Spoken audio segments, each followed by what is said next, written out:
Okay.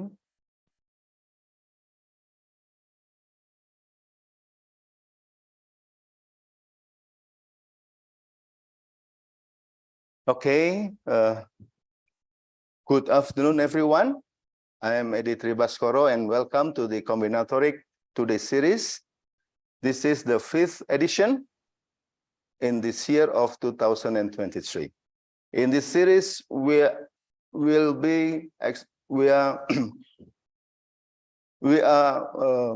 exploring the latest research in combinatoric and graph theory, as well as their applications. And the speakers are prominent combinatorists from all over the world. And today, we are honored to have Professor Marien Abreu as a speaker, who is a professor of the Dipartimento di Matematica, Informatica at Economia, Universita degli Studi della Basilicata, Italy. I hope my pronunciation is correct. Perfect.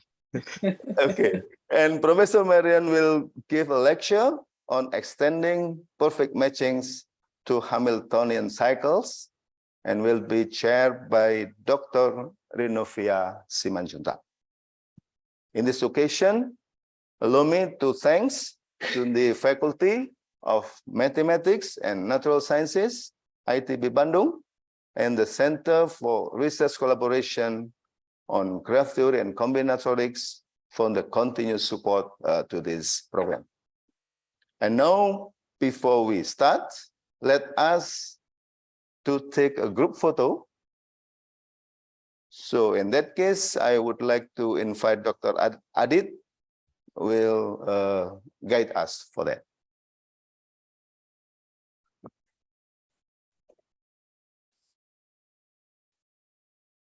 Okay. Okay. Can you hear me, everyone? Okay. Yeah. If you want to join in, please turn on your video camera. And I will count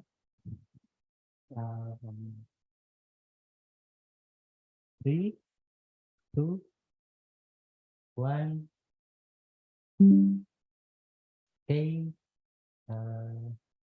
Once more. 3, 2, 1. Last one. 3, 2, 1. Okay. Thank you, everyone. Okay. Okay, thanks, Adit. And now I would like to invite Dr. Rinovia to chair this session. Okay, thank you, Paidi. Welcome everyone to today presentation of Combinatorics Today series hosted by our research group, the Combinatorial Research Combinatorial Mathematics Research Group at Institut Teknologi Bandung. And today's speaker will be Professor Marien Abreu from Universita degli Studi della Basilicata in Italy. And I will just give a short introduction about Marien. So she was educated in Venezuela in Universidad Simon Bolivar for her master degree, and then in the USA from Florida Atlantic University for her PhD in 2003. And she started her career in Venezuela as teaching assistant, and then in Florida Atlantic also as a teaching assistant, and then she became postdoctoral fellow and then an adjunct professor in Italy, both in Università degli Studi della Basilicata and also Politecnico di Bari in Taranto. And she became an associate professor in 2021 in the same university. Marien has published around 41 articles in scientific journals, And today she will talk about extending perfect matchings to Hamiltonian cycles. So I will give the screen to Marien. Please, Marien, you can start your talk. It is our honor to have you as a speaker today. Oh, thank you so much, Reno, for such a nice introduction.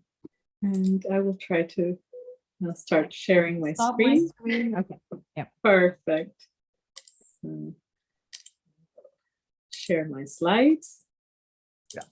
And put in full screen mode so you can see them nice and big.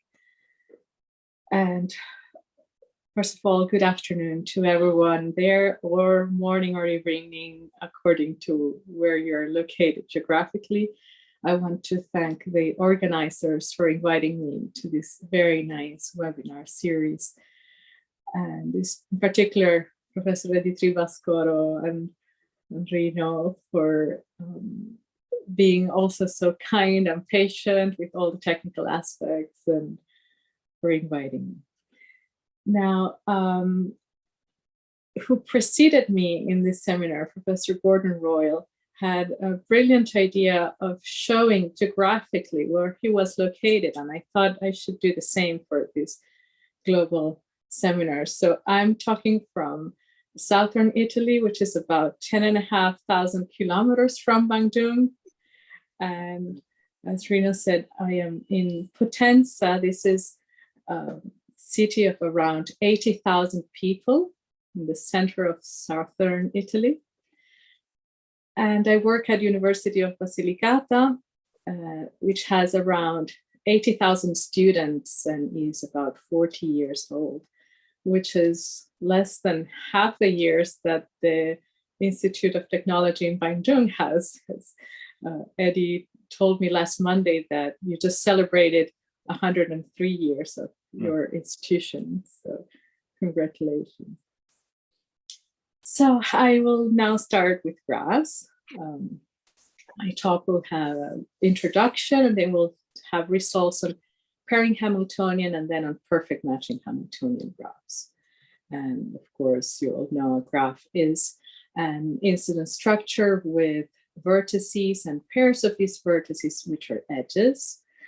And I'm going to be particularly interested, as my title says, in perfect matchings or one factors. These are sets of independent edges containing all the vertices of the graph. So it's a set of edges that forms one regular spanning subgraph. And a cycle in a graph is a connected to regular graph or subgraph. And when you take two perfect matchings that are disjoint and you put them together, they form a union of cycles, actually a spanning union of cycles. And sometimes this spanning union of cycles will be just a unique cycle. And that's when a graph is Hamiltonian, when it contains a spanning cycle. And here we have a Hamiltonian cycle in the hexagonal prism made of the union of two perfect matchings. Now, cycle can also be Hamiltonian without being the union of two perfect matchings if the graph has an odd number of vertices, but this is not the case that we'll be considering. So we wonder, if a graph admits a perfect matching, when can we extend the perfect matching to Hamilton cycle in the graph?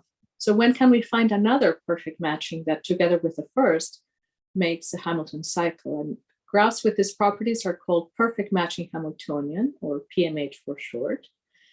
They have actually been around since the 1970s, and we can find results by Las Vergnas and Haggkvist where they call them F-Hamiltonian, but lately, in more recent papers, they assumed this other terminology. So just to give you the equivalence of these OR-type conditions that they had found, I'm going to state them more formally. Las Vergnas result from 72 is on bipartite graphs, which are balanced. So we have the same size of the bipartite sets. And here if the sum of the degrees between a pair of non-adjacent vertices is at least the size of a partite set plus 2, then the graph is perfect matching Hamiltonian.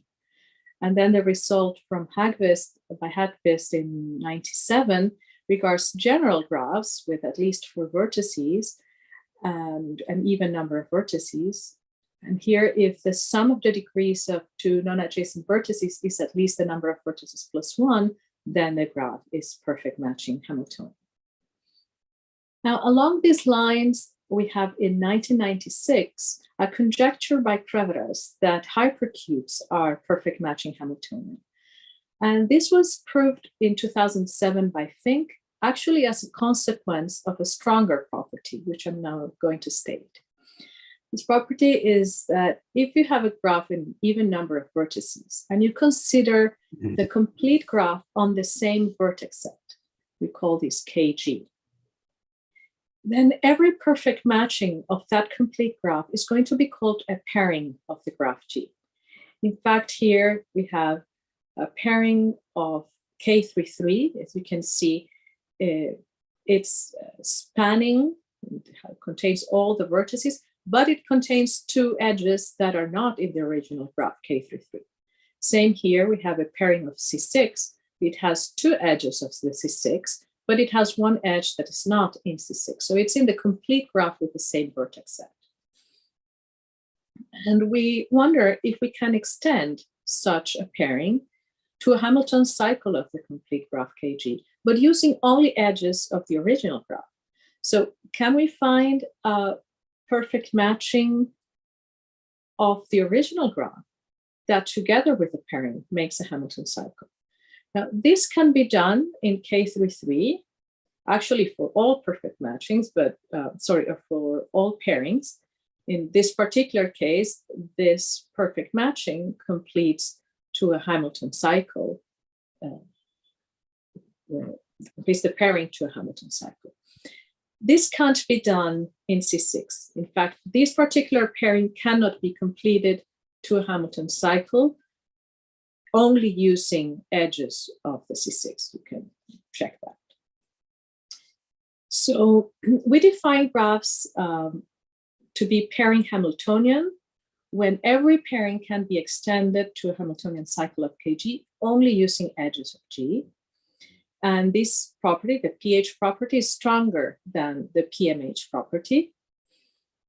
And indeed, what Fink did for proving Kreweras' conjecture was to prove that hypercubes are pairing Hamiltonian, not only perfect matching Hamiltonian.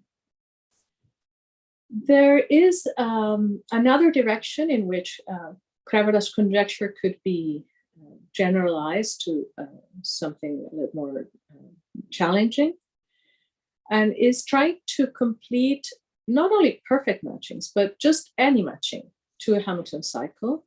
This was conjectured by Rusky and Savage in 1993, and it was verified to be true for D equals 2, 3, and 4 in Fink's paper, and for D equals 5 by Wang and Zhao in 2018. But for the general case, it's still open. Now, I haven't yet defined formally what hypercubes are, and I need for this a definition of Cartesian product of two graphs. I'll just recall that if you have 2 graphs, you can define their Cartesian product by taking a vertex set that is made of the Cartesian product of the 2 vertex sets of the graphs. So we're going to have ordered pairs of vertices in which the first one belongs to the first graph and the second vertex belongs to the second graph. What are the edges going to be? Well, either the 2 pairs will coincide in the first component and form an edge in the second graph, or they will coincide in the second component and form an edge in the first graph. This is the Cartesian product of 2 graphs. In particular, if you perform the Cartesian product of a graph with an edge, then this is like making a prism out of the graph.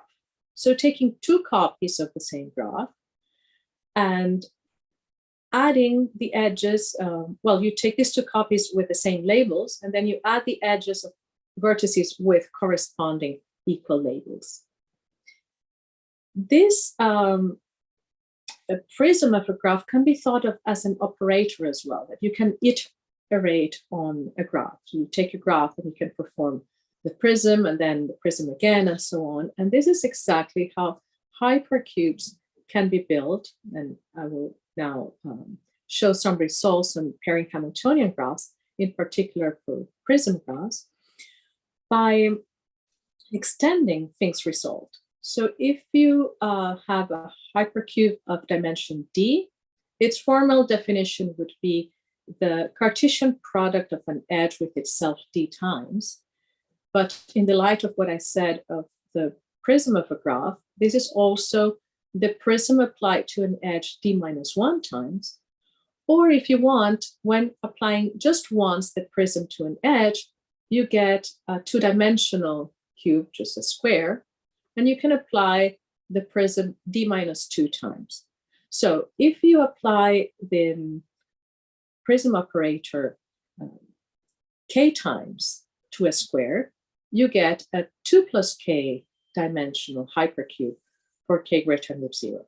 And Fink's result is that p to the k of q2 is Pairing-Hamiltonian for all k greater than 0. This is a translation of Fink results.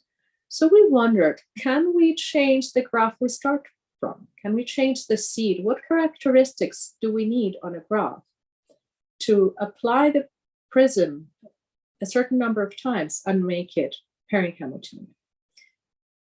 If you start with a Pairing-Hamiltonian graph, then under the prism operator, it stays Pairing-Hamiltonian. So we prove this on, let's say, for the first step, and then we can extend it by iteration for the rest. And I will show you this proof, which is, I think, appropriate for the seminar. So in order to prove that Pairing-Hamiltonian graph has a prism that is also Pairing-Hamiltonian, we need to start by taking a pairing of the prism. And this will split into some edges in the graph G1, those we will call P1, and some edges in the graph P2, we will call those the graph G2, and we'll call this P2, and some edges in between, we call this X. Now, what do we need to do? We need to find a perfect matching of the prism that, together with the pairing, will make a Hamilton cycle in the complete graph of the prism. We can consider two cases. Either we have edges in between, or we don't. So if we have edges in between, actually, Fink's argument from his paper works. I'm not going to go into the details. And he actually needed only to consider this case because of the symmetries of the hypercube. Any pairing of the hypercube could be made into this form. So splitting the graph as a prism of two things and then forced to have things in between. So the case for which we need to come up with a new argument was the one in which we had a pairing with no edges in between the two copies of G. But in this case, the pairing, the edges of P1 form a pairing of the graph G1, and the set P2 forms a pairing of the graph G2. So since the original graph was Pairing-Hamiltonian, so are G1 and G2, and we can choose a perfect matching in G1 that together with the pairing makes a Hamiltonian cycle of KG1. And we can take a perfect matching G2 that makes a perfect matching Hamiltonian graph in G2. Now, if we are lucky, these two perfect matchings share an edge. There is somewhere an edge in common. And by deleting this edge and putting in the prism edges, the prismatic edges, we make it into a Hamiltonian cycle. But we have no guarantee that we are going to be so lucky. So actually, for the general case, what we need to do, that was like the intuitive idea of what we would like, but actually what we do is the following. We do take a perfect matching in G1 that completes to a Hamiltonian cycle with the pairing on the left side. But then we make an exact copy of that perfect matching in the graph G2. This perfect matching, together with pairing, may not be a Hamilton cycle, but it is going to be a union of cycles. And actually, I need to say that it might have, there might be edges in common between P2 and M2, and that is going to make like cycle of length 2, like a multiple edge. But we don't worry too much about that, because what we need to do now is to take one edge of M2 from each cycle, even these diagonals, in the graph on the right, and then take a copy of those edges on the left, delete those, and put in the prismatic edges. And that becomes a Hamiltonian cycle of the prism of the graph. And so we have verified that it's Pairing-Hamiltonian. So as a corollary, we have the theorem that I was stating before, the generalization of Fink's result, that the prism of a Pairing-Hamiltonian graph performed any number of times is always Pairing-Hamiltonian. If we want to weaken a bit the hypothesis on the graph we start with, we can use the fact that if a graph contains a spanning Pairing-Hamiltonian subgraph, then itself is going to be Pairing-Hamiltonian, because any pairing of the subgraph is also a pairing of the original graph, or also a pairing of the original graph is a pairing of the spanning subgraph, and then you're going to be using just edges of the subgraph to complete it to a Hamilton cycle. So we used this result by Alahmadi and other authors. I will be talking a little bit more in details about things on this paper in a little while.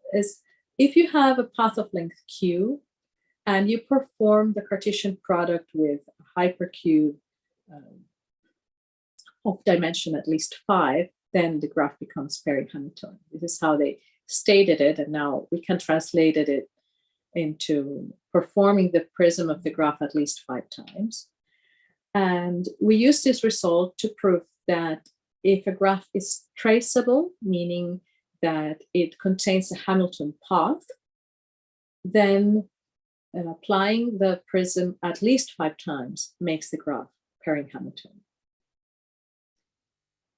And actually, we can make this a little better by taking any connected graph and applying the prism enough times to make it Pairing-Hamiltonian. Now, this enough times depends on the minimum leaf number of the graph, meaning the least number of leaves in a spanning tree of the graph. The reason why we can do this is because applying the prism operator decreases the minimum leaf number, and eventually it becomes 2. So the graph becomes traceable, and we can use the previous result. Now, the result by Alahmadi, and I will tell the other authors later, actually has to be still verified for hypercubes of lower dimension. So if we take a 3-dimensional or 4-dimensional hypercube, this is not still verified, that if you perform the Cartesian product with a path of any length, the graph will be Pairing-Hamiltonian or not. Now, if there were going to be improvements to this result, then we would adjust accordingly what we have for applying the prism a certain number of times. So this constant here could be decreased to a 2 or a 1 if the previous result were to be improved. Now, as you can see, this convergence, let's call it, to a Pairing-Hamiltonian graph might be rather slow if the minimum leaf number is high for the graph. So we wonder if we can make this convergence to a Pairing-Hamiltonian faster in some way. And actually we found that if we use the strong product then the convergence is faster. The strong product of two graphs is like the Cartesian product with the additional edges in which two pairs are adjacent when both the first two, the first component forms an edge in the first graph and the second component forms an edge in the second graph. And in this case, with a stronger hypothesis, is if we have a Hamiltonian graph, then convergence to a PH graph is immediate by performing the strong product with an edge just once. To prove this, we used a result on accordion graphs by Gauci and Seraffa. And they have also results in this line for Cartesian products of cycles that I will quote again towards the end of the talk. So this is the part on pairing-Hamiltonian graphs that I would like to conclude with another of the results of the paper from 2015 that I was quoting by Alahmadi, Aldred, Al-Kenani, Hiatsi, Solé, and Thomason, which is probably one of the main results in that paper, which was very inspirational for us. It was the starting point of the research we have been doing on this area. And it is the characterization of pairing-Hamiltonian cubic graphs. It's very surprising. These reduce only to K4, K33, or their three-dimensional cube. Now, this doesn't mean that these are the only cubic perfect-matching-Hamiltonian graphs. And indeed, I would like to present now an infinite family of perfect-matching-Hamiltonian cubic graphs. Now for this, I will make a little step back to recall that the union of two perfect matchings makes a two-factor. And in a cubic graph, the complement of every one factor is a two-factor. Also, there is the equivalence between the coloring of a graph, meaning an assignment of colors to the edges, such that no two edges have the same color. This is a proper edge coloring. And recall that Bising's theorem for cubic graphs in particular states that graph either admits a 3-edge coloring or a 4-edge coloring. And graphs, cubic graphs that do not admit a 3-edge coloring are, with some non-triviality conditions, are snarks. And the Peterson graph is the smallest two connected snark. And here we see that it doesn't have a 3-edge coloring, but this is a 4-edge coloring of this graph. I'm quoting this because snarks are a very important part of graph theory. They're very much studied. And the graphs I'm talking about are quite the opposite of snarks. They are very much 3-edge colorable. And I'm going to explain in what sense. When a cubic graph admits a 3-edge coloring, then its edge set partitions into these 3 colors, and they make a factorization, one factorization of the graph. So here, for example, in the pentagonal prism, we have a decomposition of the edge set into 3 colors, each forming a perfect matching, also called a one factorization of the graph. However, not all one factors of the pentagonal prism extend to one factorization. This one factor, when deleted, leaves 2 5 cycles, and those cannot be colored with only 2 colors, so we can't complete these to a one factorization. So when is it that every one factor belongs to a one factorization? Well, as we see from this example, we actually need every 2 factor to consist of even cycles. We call these graphs even two-factorable because the converse is also true. Now, if we have a cubic graph admitting a perfect matching, every perfect matching can be extended to a one factorization if and only if all 2 factors contain only even cycles. So these are the even two-factorable graphs. Of course, bipartite graphs are even two-factorable. So the interesting case for us would be to have non-bipartite even two-factorable graphs. The smallest example is this one.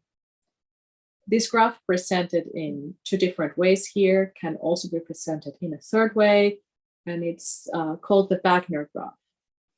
I'm going to give a few more details on this graph. For example, it is also a cycle permutation graph. It has these two cycles, which are joined by a permutation of the labels of the two corresponding cycles. These, the permutation that is being used here exchanges 1 and 2 and leaves 3 and 4 fixed. This graph is not perfect matching Hamiltonian. This particular perfect matching cannot be extended to a Hamilton cycle because its complement is a Hamilton cycle. But when you take one of its perfect matchings, say this one, it makes 2 squares. Or if you take the other one, it makes other 2 squares, but twisted. So it always gives two disconnected two factors when completed with another perfect matching of the graph. Recall that a graph is two-factor Hamiltonian when all its two factors are Hamiltonian. So that's a very particular case of something that is even two-factorable, and it's actually also perfect matching Hamiltonian. So in cubic graphs of class 1, this is our cubic graphs which are 3H colorable, we have this situation. Two-factor Hamiltonian graphs are also perfect matching Hamiltonian, and they are also even two-factorable. Now, pairing-Hamiltonian graphs are also perfect matching Hamiltonian, but there are both pairing-Hamiltonian graphs which are not two-factor Hamiltonian and two-factor Hamiltonian graphs that are not pairing-Hamiltonian. For more results on how to build two-factor Hamiltonian graphs which are perfect matching for more results on two-factor Hamiltonian graphs and perfect matching Hamiltonian graphs, so building perfect matching Hamiltonian graphs from two-factor Hamiltonian graphs, there is a paper by Federico Romaniello and Gianpaolo Seraffa.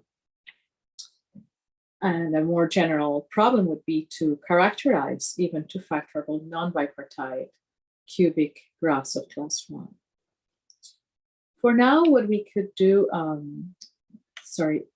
would like to mention that there is evidence that these are quite rare among class 1 graphs. We have Jan Godeberg kindly gave us this data on class 1 graphs, and you can see the percentage of those that are even two-factorable gets lower and lower. So we managed to make an infinite family of even two-factorable graphs that are non-bipartite and that sometimes are perfect matching Hamiltonian. This is what I would like to show now. The reason why we called these graphs papillons is because one of our early representations of the graph looked like this, but actually for the proofs, we're going to show them in this way. Now, they are built with little gadgets, little building blocks that are formed by a 4-cycle and some pendant edges. Formally, this is a multipole, meaning a generalized graph where some edges have 2 ends and some edges have only 1 end, and those are called semi-edges and can be used to put things together. So we can put together C4 poles in this way to make a chain and then still have 4 pendant edges. Well, papillon graphs are made in this way. We get an R chain on the right and an L chain on the left, and then join the pendant edges by permutation, like the one for the example of the smallest non-bipartite, even two-factorable graph that I showed you before. So here, even though these two look twisted, we can see they correspond to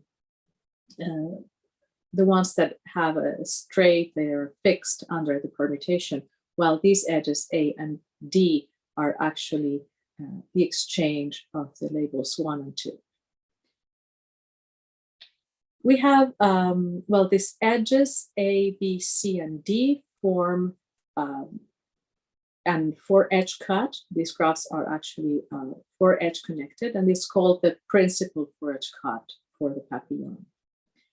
We have two versions of Papillon graphs. They're the balanced one, in which the right chain and the left chain have the same length. And in this sense, the graph I showed before, the Wagner graph, is a balanced P1. It contains just one square on each side. And then we have an unbalanced version where you can have different sizes of the chains on the left and on the right. Now, these are all non-bipartite and even two-factorable. This can be checked that they're even two-factorable by looking at the kinds of two factors that these graphs can have. But I'm just going to show you a little bit why these are non-bipartite. They always contain this odd cycle. The smallest odd cycle in these graphs is made of the edges A and B, joined by these two paths, and of the outer path of these graphs outside. It has length 2r plus 3 and contains only two edges of the principle for edge cut. Now, not all balanced Papillon graphs are perfect matching Hamiltonian. They are so only for R even. The proof that for those which are pairing perfect matching Hamiltonian is very technical, perfect work for PhD students with case analysis. And what I will show you is that the odd ones are not perfect matching Hamiltonian, because these particular perfect matching cannot be extended to a Hamilton cycle, because its complement is a Hamilton cycle. A little bit of the details to which I went with the Wagner graph, and that Hamilton cycle splits into two perfect matchings that, together with this green one, give you either many copies of the square or two cycles, the inside cycle and the outside cycle. So it's always disconnected. And this is also true for unbalanced Papillon graphs. They are perfect matching Hamiltonian if and only if R and L are both even.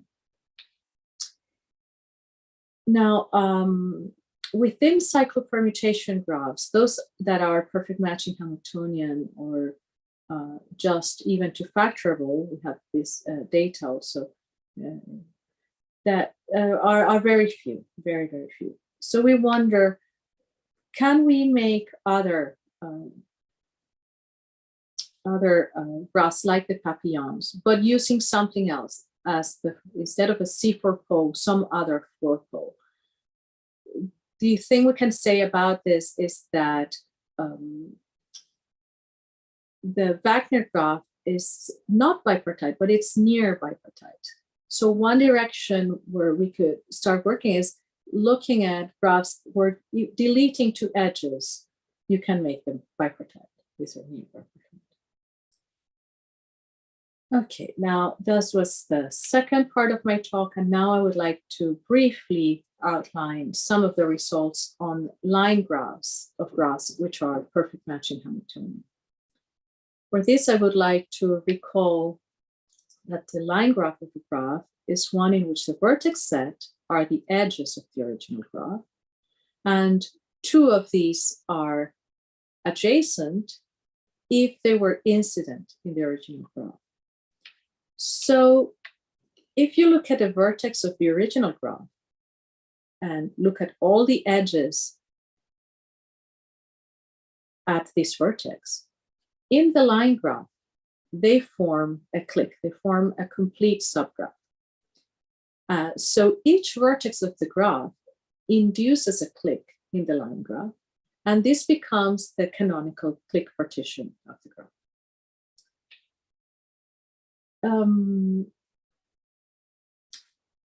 Every perfect matching of the line graph of a graph corresponds to a path with 3 vertices in the original graph. So if we're going to prove that the line graph of a graph is perfect matching Hamiltonian, we need to take a perfect matching of the line graph and find a way to look at the corresponding paths in the original graph and traverse them such that they will give you a Hamilton cycle in the line graph. So as you can see, this is actually an Euler tour of the original graph. So first, we can show a result on arbitrarily traceable graphs. A graph is arbitrarily traceable at some vertex if every walk without repeated edges can be extended to an Eulerian tour. And then we can use this to show that if you take a perfect matching of the line graph and look at its associated partition into paths of length 3, then you can find an Euler tour in order to go all the way around and make this into a Hamilton cycle, as I was showing before. We can do something not exactly the same, but we can use this result by Daking on finding properly colored Hamiltonian cycles in a graph in order to prove that line graphs of complete graphs are perfect matching Hamiltonian when n is congruent to 0 or 1. This actually goes through the clique partition of the graph, and it uses also dominating cycles of the graph. And this can also be extended through complete bipartite graphs in some cases. There is this result also by Chen and Daking on finding properly colored Hamiltonian cycles in complete bipartite graphs that are balanced and have at least 25 K vertices, where K is the number of edges that can't have, you can't have more than the K edges of the same color incident at a vertex for this condition to be applied. So applying this, we can show that the line graphs of complete bipartite, balanced complete bipartite graphs are perfect matching Hamiltonian for every m greater than or equal to 50. But using a completely different approach, more similar to Fink's result, we were able to prove that line graphs of complete bipartite graphs, and not necessarily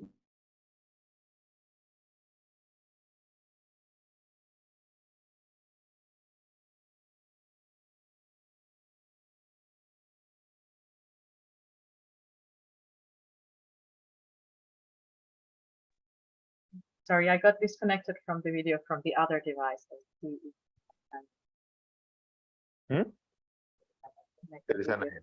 Hello. I don't have the background, sorry. Okay. I will Continue. try to connect again on the other.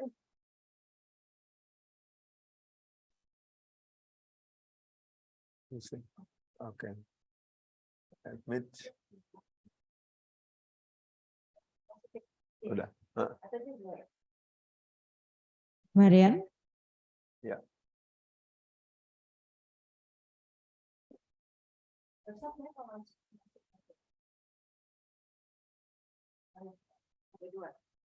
Ya, dia dua. Two device.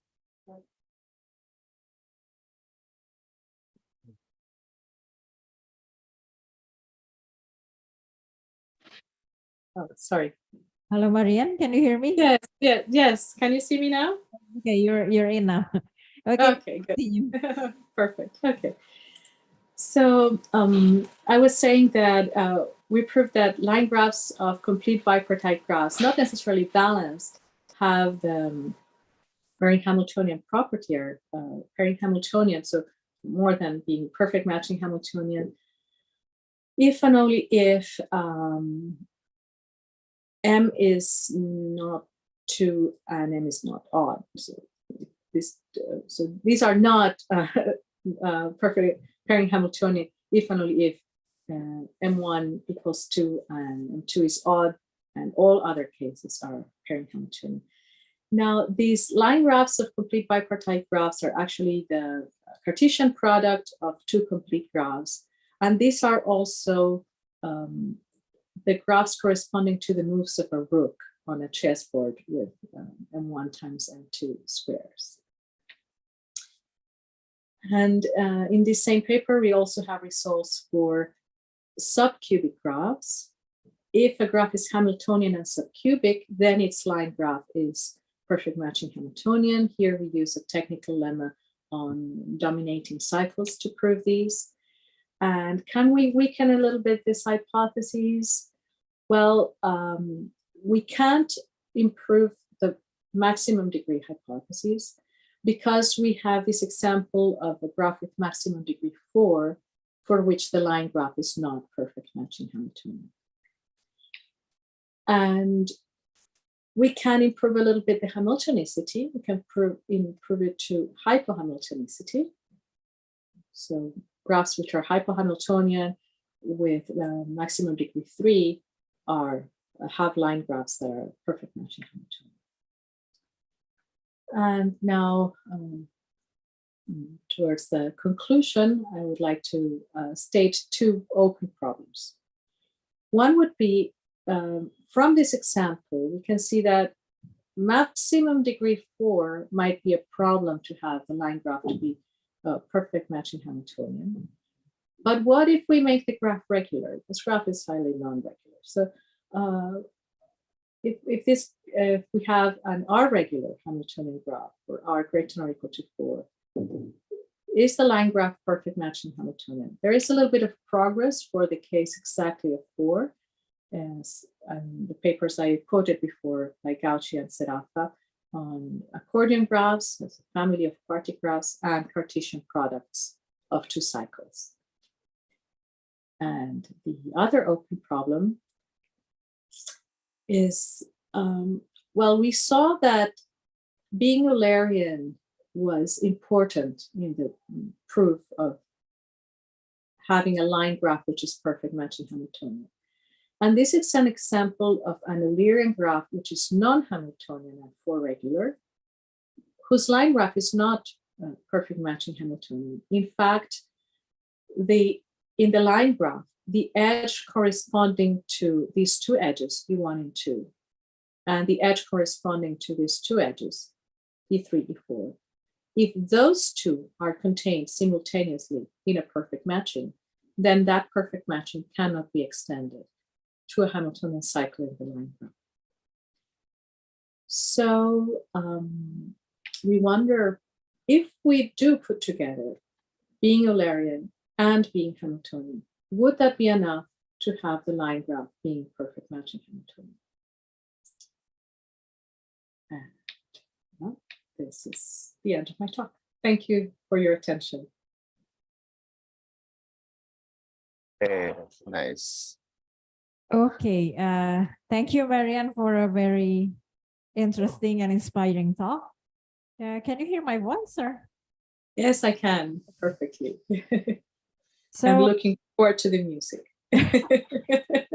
Okay, so before we go to the question and answer session, I will give the screen back to Pak Edi. Please, Okay. Pak Edi. Yes. Okay. Thank you, Marien, for very nice talk and also interesting. And we would like to present you some song. This is dedicated to you, special, and this song will be sung by Dr. Rinovia, Ibu Rinovia and the gang. So let me share my screen. Oh, just a moment. Is it possible here? Huh? Is it? Oh, okay. Yang Over the Rainbow. Yang nomor 1 ya, 2021. Ya. Oh, saya stop dulu, sorry. Oke. Bisa, Dit?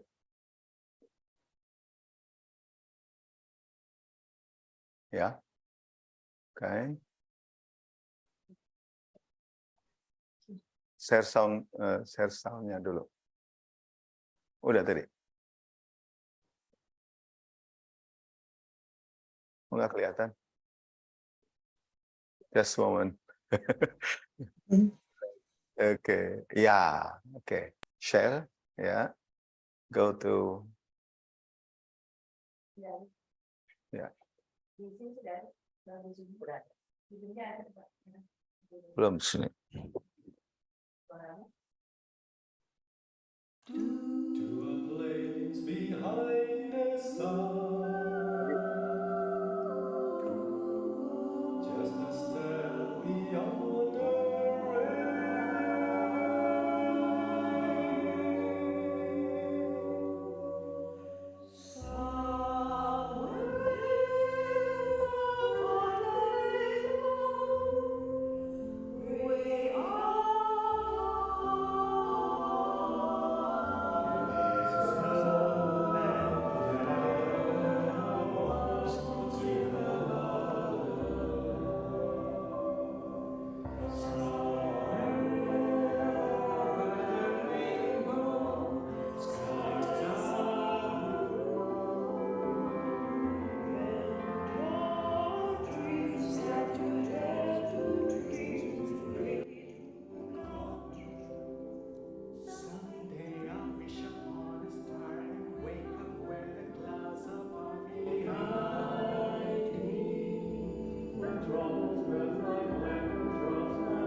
Reno.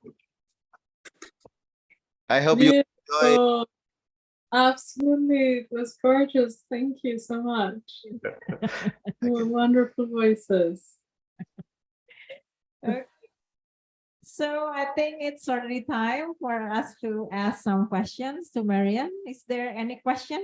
So you can either write your question in the chat box or you can raise your hand and ask the question directly. So I see Pak Saladin. No? Okay, no. Okay, is there somebody who wants to ask question?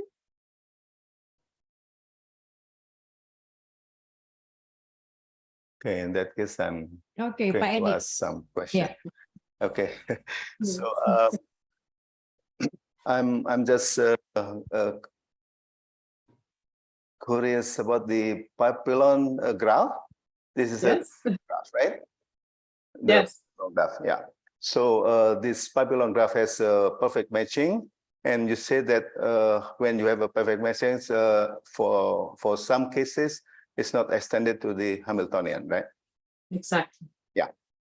My question is, if I have papillon graph, and then I remove any matching, perfect matching, Yes.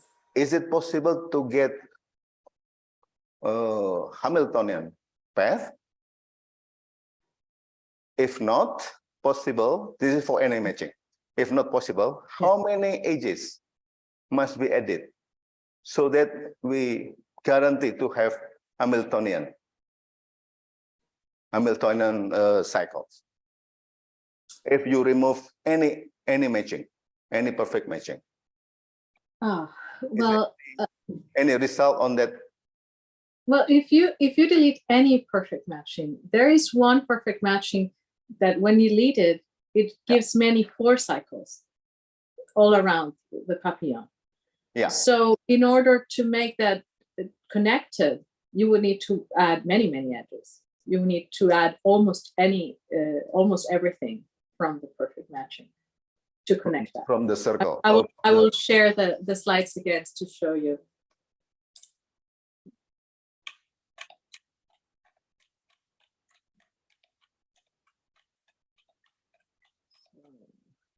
Here. Yeah. If you delete, let's say, the blue edges here on the right, then what you get are many 4 cycles. And in order to connect those and get a Hamilton path, you would need to add, I think, almost, well, maybe half the perfect match. You need to add everything on the outside, and then just could start going back and forth here to get your Hamilton path. So I would say about half the edges of the perfect match. Okay. Yeah. Okay. Half of the edges of the present edges, right? So we need to add another half. The blue one. Right. Okay, because we, I'm thinking to relate to the Ramsey minimal graph. So we consider problems on Ramsey that we would like to find a graph G if we remove any perfect matching. So assuming that we have even number of vertices, and then we still have Hamiltonian cycles. If we apply to the 4-degree regular graph, which containing two Hamiltonian cycles, which is interacting each other, then we can guarantee that we always have that kind of property. So, I just wonder from the cubic graph, like this one, when the Papillon graph, is it possible to do the same, but we have to add some edges, but must be, we like to add it minimally. Yes, this is too sparse a graph to have that. Too sparse. That's okay. And also the way it's twisted with these very small gadgets give you this 2-factor that is very much disconnected. So that's why you need so many edges to join them back in. But if you use another gadget, then you might have that property easier. Okay. Okay, thank you, Marien. Yeah. Thank you for an interesting question. Okay. And again, for inviting me. Very, very pleased to be here. Is there any other question? Okay, I also have a question, Marien. So your first result on the prism graphs, so I think most of the results for prism graphs are one direction, right? Especially the first one, I think, not this one. I think the one before this. This one, right? Yes. So do you know what happened with the converse? Actually, we haven't thought about it yet. So if a graph is a prism and Pairing-Hamiltonian, what do we know of the original graph? Yeah. And I have no idea. if we knew we could actually have weaker conditions on the original graph, that we use it for the prism to be Pairing-Hamiltonian. That's also very interesting. But we were wondering, what do we need on this graph for the prism to be Pairing-Hamiltonian? Okay. Do you have any example of a non-Hamiltonian graph which the prism graph is? Yes, I don't have pictures, but actually, well, you need to make it non-traceable. You need to have it with minimum leaf number. All right. Okay. More than 2. So if you have a graph that is made of sorry, where the minimum spanning tree has at least 3 leaves, there, when you perform the prism, you won't have a graph that is Pairing-Hamiltonian. You need to apply the prism twice. Sorry. Okay. So in general, it's still open, yeah, that question? The converse? No, wait, we have, it's very interesting to okay. say something about the converse, because, well, it more or less equivalent to trying to know what the conditions need to be on the original graph to have the prism to be Pairing-Hamiltonian. Okay, thank you. Thank you. Okay, more questions? No? What about in Zoom? In Zoom. Okay. So I think, if there is no other question, let's thanks Marien for a very inspiring talk today. Okay. And I will give back the screen to Paidi. Okay. Okay, so thanks again to Professor Marien for a very nice and inspiring talk. And on behalf of the Faculty of Mathematics and Natural Sciences, we would like to present you some certificate for this workshop, for this webinar, and also some small token. Let me show you the certificate, Marien. Sharing. Okay.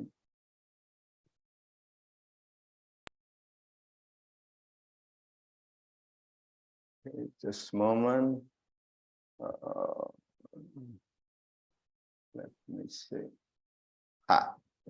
So this is the certificate for this Combinatoric to the series. So thanks again to Marien Abreu, Professor Marien Abreu, and also this one. Oh, thank you. Okay. So I will send you these 2 documents to you, and if hopefully you don't mind to send me the slides for this talk, and to have a documentation, and also to probably to broadcast to participants in this workshop. And we are also usually to to make a book of the proceeding of this series. Okay, so again, thank you, Marien, and thank you everybody for joining this series, and hopefully see you next time in the same series. Okay, and to Marien, hopefully next time we can meet here in Bandung or in Indonesia. Yeah, I really hope so. Come in person. Hopefully we have some chance. In the meantime, I want to thank you so much for the invitation. Okay. Okay. Very, very nice experience. Great. Okay, so bye-bye. Yeah. Thank you very much. Bye-bye from now. Yeah. Terima kasih semuanya. Thank you very much. Okay. Yes. Terima kasih.